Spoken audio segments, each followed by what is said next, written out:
What is up, YouTube? Kolst here, and we are here for the last class. Also the class that Blizzard seems to have put him last priority-wise as far as power level. It's Warrior, so let's move on to the next class. No, okay, this is the last class, so we'll talk about this. The first one here is Razorfen Rockstar. 1 mana, 1/3. Quillbore. After you gain armor, gain 2 more. I feel like if this was a druid card, this would be like a for the rest of the game effect, but because it's warrior, it's only a passive effect. It's only an aura on this card. I mean, it's a 1 mana, 1/3. What do you want to say? Like, it's okay. After you gain armor, gain 2 more. How much relevance does it have in arena? Not much, right? It might be nice, but it's going to make your hero power maybe give you 2 armor, and you have some synergy maybe, but like, it's a 1 mana, 1/3. Not terrible though. Just if you want a 1-drop, you can take it, but if you actually want a late game oriented deck, you probably have better things that you actually want than this. So next up we have Roaring Applause. This is a 2 mana epic spell.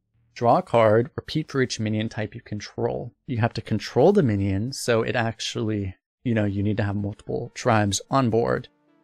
It should not be too hard to at least have 1 and maybe get 2 tribes on board, so as a thing, but again, like, it requires you to actually, sometimes you may just have to actually combo it and then draw it at the end of your turn when you play something like that, right?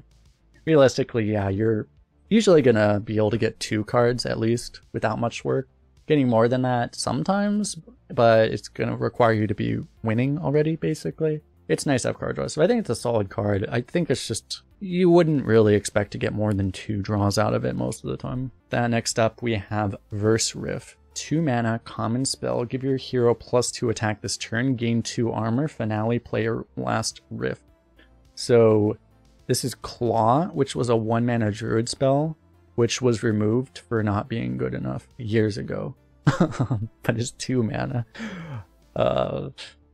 So these riffs, okay, so like you're supposed to have some kind of riff package. You put all the riffs in your deck and then you start getting more value.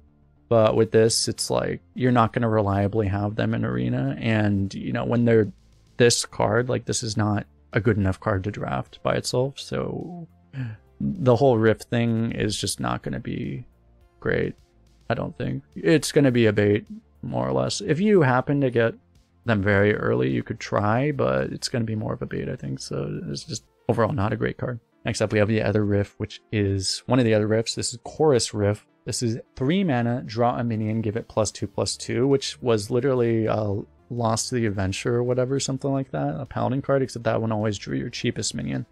This one will just draw a random minion, so you can't tutor as well with it. And Finale, again, play your last riff. So okay, if you curved into this, you got a Claw last turn that you overpaid for. This time you will get another Claw. Okay, that definitely makes it good. Like, if you do combo that, like, don't get me wrong, that's pretty nice. You get 2 Claws for the price of 1, kind of, even though you already paid for 2. But then you get this. This is value, but it's delayed value. It's a little weird. You're still going to be falling behind, essentially. Still doesn't seem great. I mean, 3 mana, draw a minion, give it +2/+2 is value. It's just that it doesn't do anything immediately, so it's a little weird. Call of Adventure was always just not even a good arena card, so. Next up, we have Power Slider.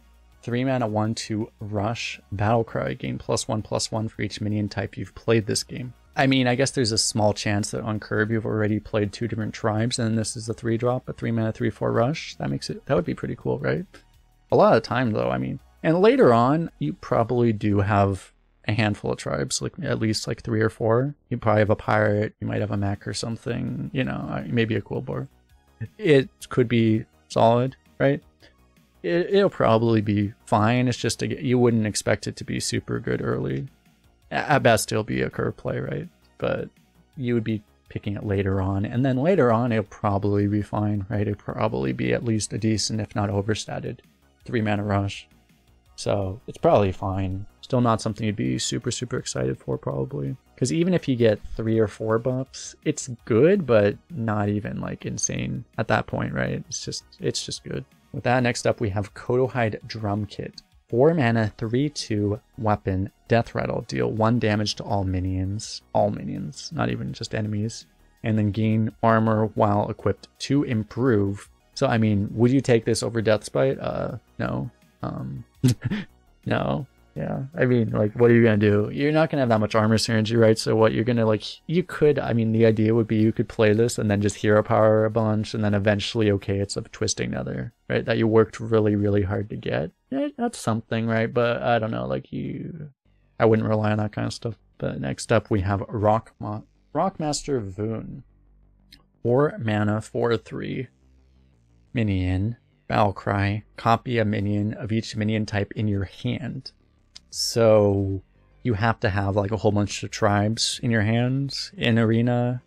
You will probably have a couple tribes maybe, but I mean the thing is sometimes you just have like multiple pirates or something. It's going to be like, you know, probably on average you expect it to be like a 4 mana 4/3 draw card, but the additional upside is that if you do have hand buffs, which you might have, you can copy the hand buff, right? That would be what would make this really good. If you don't have that, I guess it's fine, right? You're probably going to get like 4 mana 4/3 draw 2, maybe more, but on average probably like draw 2. It's fine, right?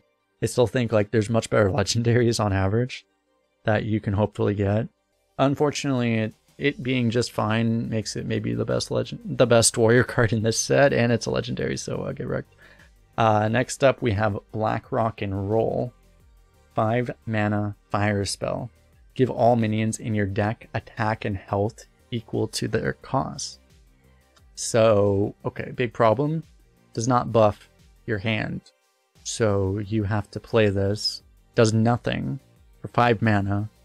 And then you have to actually draw the cards before this does anything. So, I mean, compare this to like what the 7 mana legendary. That's not even that great of a card and it's in neutral. That doubles your minions attack and health. A lot of times that's better than this. And also it comes with a 7 mana 7/7 where this is a 5 mana do nothing. If you have a really slow greedy deck, I mean you could get value out of this, but it's 5 mana do nothing. Just seems not reliable. It's a little too greedy to ever really expect anything out of it.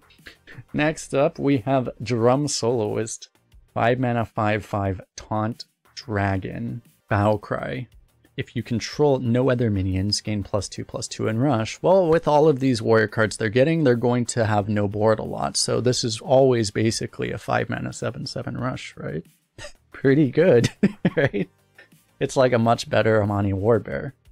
Because it costs 2 less and even has... It's a 7/7. Like, this is a good card, right? At worst, it's a 5. Compared to a lot of the Soloists, this is probably the best one if you... Because sometimes you might just play this as a 5/5 taunt and be like, it's not great, but it's fine, right? It's not terrible. But yeah, I mean, a 7/7 rush for 5 is really good, right? So, it's good.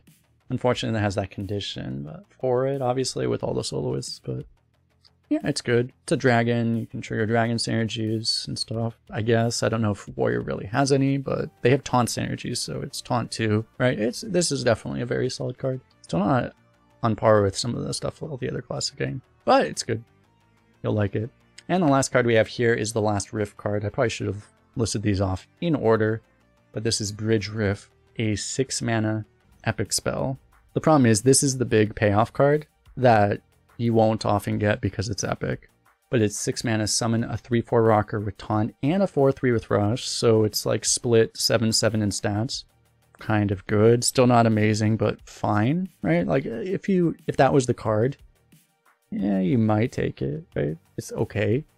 So this one you would just take probably, especially if you want to maybe activate the other synergies. But with Finale, again, play the last Riff. If you have multiple of these, you can potentially copy them, right?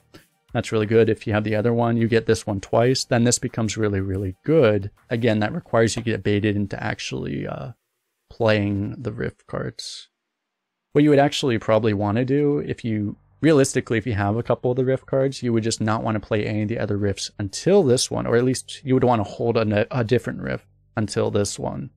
And then you copy this, right? At that point, it becomes good. The issue with that whole thing is that you maybe have one of these, usually won't have more, and then, you know, you get baited into drafting Claw for 2 mana and stuff, so still not reliable. It's one of those things that can work, but it's just a little iffy.